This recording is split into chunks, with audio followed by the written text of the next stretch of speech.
Hey guys, welcome to the Coders Feed. My name is Vanshika and आप सब मेरे साथ पढ़ते हो इंग्लिश। तो आज हम चैप्टर 4 पढ़ेंगे फ्लामिंगो का, जिसका नेम है द रेड ट्रैप। इस चैप्टर के नोट्स एंड कुछ इंपॉर्टेंट क्वेश्चंस डिस्क्रिप्शन में प्रोवाइडेड हैं, तो आप उनको देख सकते हो, पढ़ सकते हो। वो काफ़ी हेल्प करेंगे आपको पेपर्स में।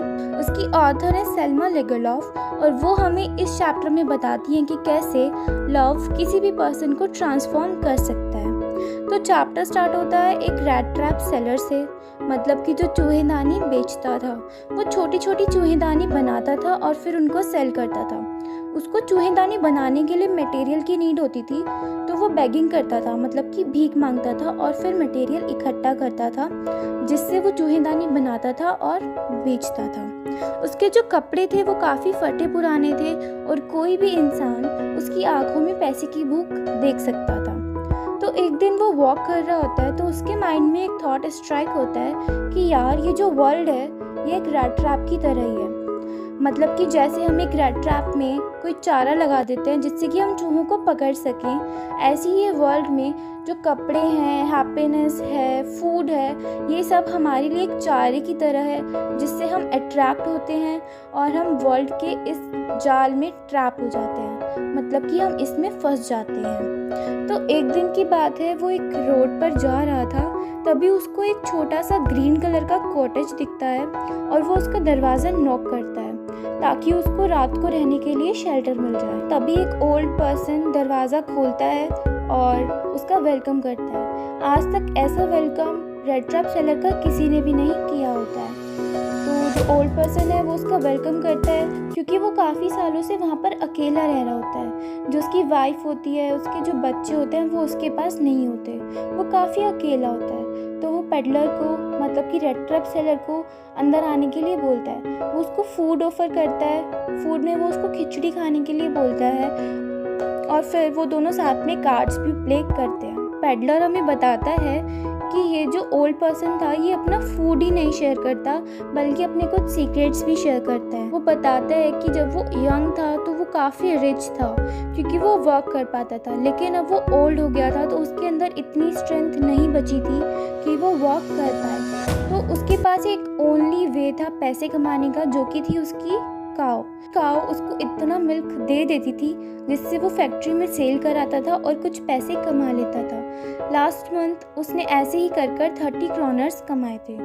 लेकिन रेड ट्रैप सेलर को इस बात पर बिल्कुल भी यकीन नहीं होता है। वो बोलते हैं कि कैसे एक काव 30 क्रोनर्स कमवा सकती है।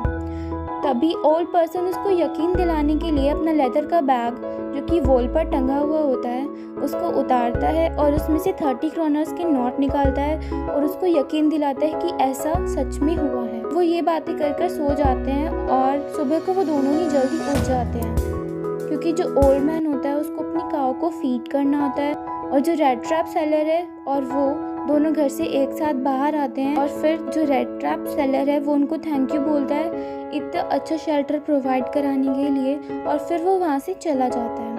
थोड़ी देर बाद पेडलर फिर से उनके घर के पास आता है और जिस वॉल के पास उनका वो लेदर का बैग टंगा हुआ होता है उसको तोड़ता है और वो लेदर का बैग उतारता है, उसमें से 30 क्रोनर्स के नोट चोरी कर लेता है और फिर से उस बैग को वहीं पर टांग देता है और भाग जाता है। उसको काफ़ी खुशी मिलती है ये सब कर क्योंकि उसके पास अब पैसे होते हैं। तभी उसको थोड़ी देर बाद डर लगना स्टार्ट होता है। वो सोचता है कि उसको फॉरेस्ट की साइड चले जाना चाहिए, क्योंकि कभी भी किसी भी टाइम पुलिस उसको आकर पकड़ सकती। स्टार्टिंग में उसको फॉरेस्ट में जाना काफ़ी अच्छा लगता है। उसको लगता है कि वो इजीली इस फॉरेस्ट को पार कर लेगा, लेकिन बाद में वो रास्ता भूल जाता है कि उसको किस साइड जाना है और किस साइड नहीं जाना है। वो एक पॉइंट से स्टार्ट करता है और बार बार उसी पॉइंट पर आकर रुक जाता है। उसको लगता है कि अब वो इस जंगल में बहुत बुरी तरह फंस चुका है और अब इस जंगल को पार करना काफ़ी मुश्किल है। तो वो अपनी सारी होप खो देता है और नीचे ग्राउंड पर लेट जाता है। वो काफ़ी टायर्ड होता है। तभी उसको एक साउंड आती है, वो काफ़ी स्ट्रेंज और काफ़ी स्ट्रॉन्ग साउंड होती है।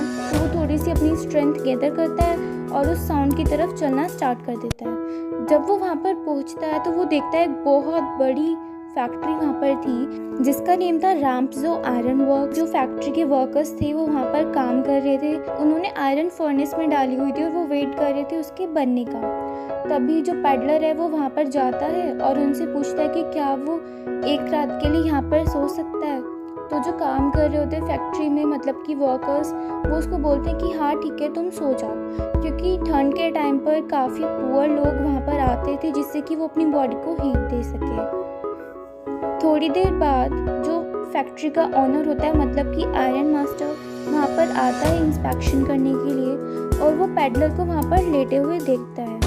वो अपनी हैट उतारता है ताकि वो पैडलर का फेस अच्छे से देख पाए। उसको गलतफहमी हो जाती कि ये उसका एक ओल्ड कंपेनियन है, मतलब कि एक ओल्ड फ्रेंड है जो कि उसके साथ पहले कॉलेज में पढ़ता था। तो वो उसको पूछता है कि तुम्हारी ऐसी हालत कैसे हो गई। उस आयरन मास्टर को काफ़ी ज़्यादा बुरा लगता है पैडलर की हालत को देखकर, लेकिन पैडलर ने उसको कभी नहीं देखा होता। पैडलर उसको नहीं जानता, वो आज तक उससे नहीं मिला था, लेकिन पैडलर उसको नहीं बताता क्योंकि जो आयरन मास्टर था वो उसको कुछ पैसे दे रहा था और पैडलर को तो सिर्फ पैसे चाहिए थे। थोड़ी देर बाद जब वो इंस्पेक्शन कर लेता है तो जो ऑनर होता है, मतलब कि आयरन मास्टर, वो पैडलर के पास आता है, उसको इनवाइट करते हैं क्रिसमस ईव के लिए। पैडलर को जो ये आइडिया है वो काफ़ी गंदा लगता है, मतलब उसको ये आइडिया कूल नहीं लगता बिल्कुल भी। तो वो उसको मना कर देता है क्योंकि उसको डर था कि वहाँ पर आकर उसको पुलिस वगैरह पकड़ ना ले। थोड़ी देर बाद जो आयरन मास्टर होता है वो अपनी डॉटर को भेजता है इनवाइट करने के लिए। जो उसकी डॉटर होती है वो काफ़ी ज़्यादा हम्बल होती है, काफ़ी काइंड होती है, मतलब कि बहुत ज़्यादा सॉफ्ट हार्टेड होती है उसकी डॉटर। तो जब वो उसके पास जाती है वो उसके चेहरे के एक्सप्रेशंस देखकर ही पहचान जाती है कि वो कुछ छुपा रहा है, मतलब कि जो उसके फेस पर डर है वो या तो किसी रॉबरी का है या फिर जेल से भाग जाने का है। तब वे उसको बोलती है कि आपको डरने की कोई बात नहीं है, आपका जब मन चाहे आप हमारा घर छोड़कर जा सकते हो। तब पैडलर उसको बोलता है कि चलो ठीक है मैं चलता हूँ। नेक्स्ट डे जब क्रिसमस ईव होती है तो जो आयरन मास्टर होता है और जो उसकी डॉटर होती है वो दोनों पैडलर के बारे में डिस्कस कर रहे होते हैं कि उसके साथ काफ़ी बुरा हुआ है, हमें उसको एक जॉब ढूंढ कर देनी चाहिए। तभी जो पैडलर होता है वो एकदम वेल ड्रेस्ड होकर उनके रूम में आता है, मतलब कि जो उसके बाल होते हैं वो कटे हुए होते हैं, उसने शेविंग करी हुई होती है, और जो उसके कपड़े होते हैं और जो जूते होते हैं वो उसने आयरन मास्टर के पहने हुए होते हैं। आयरन मास्टर उसको देखकर काफ़ी शॉक्ड हो जाता है, उसको पता चल जाता है कि ये उसका फ्रेंड नहीं है। वो उसके ऊपर एकदम से चिल्लाता है और बोलता है तुम कौन हो, मुझे एक्सप्लेन करो। तभी जो पैडलर होता है वो उनको बोलता है कि इसमें मेरी कोई गलती नहीं है, मैंने तुम्हें पहले ही बोला था कि मैं नहीं जाऊँगा, मैं फैक्ट्री में ही सोऊंगा, लेकिन तुम नहीं माने, और मैं तो ये जो कपड़े हैं तुम्हारे अच्छे अच्छे इनको त्यागने के लिए भी तैयार हूँ, मैं अपने पुराने कपड़ों में खुश हूँ। तभी आयरन मास्टर पुलिस बुलाने की बातें करने लगता है।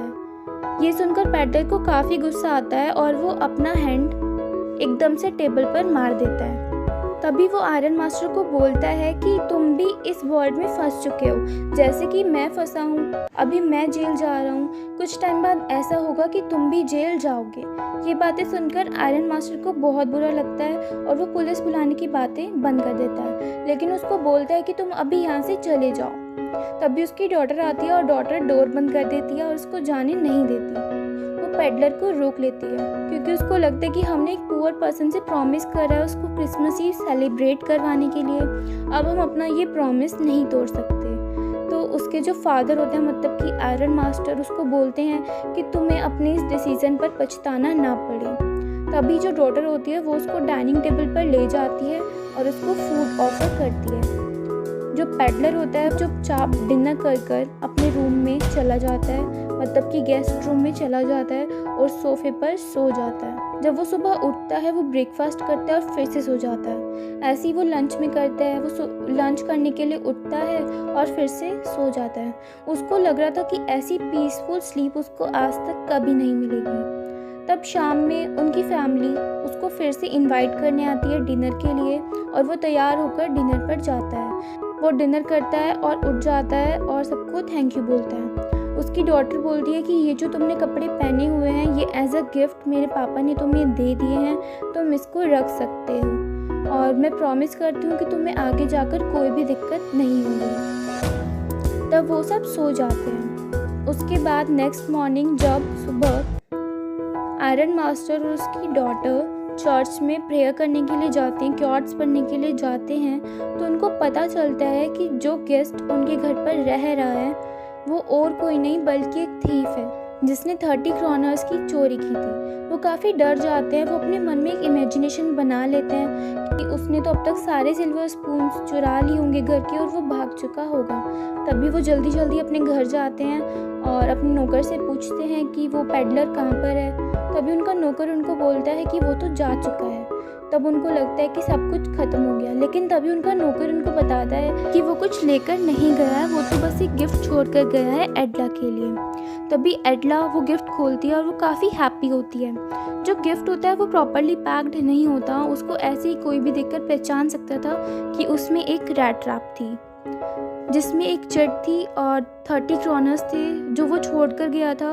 उसको लगता था कि जो एडला है वो 30 क्रोनर्स उस ओल्ड पर्सन को वापस कर देगी। जो चिट था उस पर एक मैसेज लिखा हुआ था जिसमें लिखा हुआ था कि जो एडला है वो अगर उससे लव ना करती, उसको ना बचाती, तो वो आज उस वर्ल्ड में फंस चुका होता, वो एज अ कैप्टन की तरह नहीं उठता। मतलब the rat trap is a Christmas present from a rat who would have been caught in his world's rat trap if he had not been raised to captain, because that way he got power to clear himself.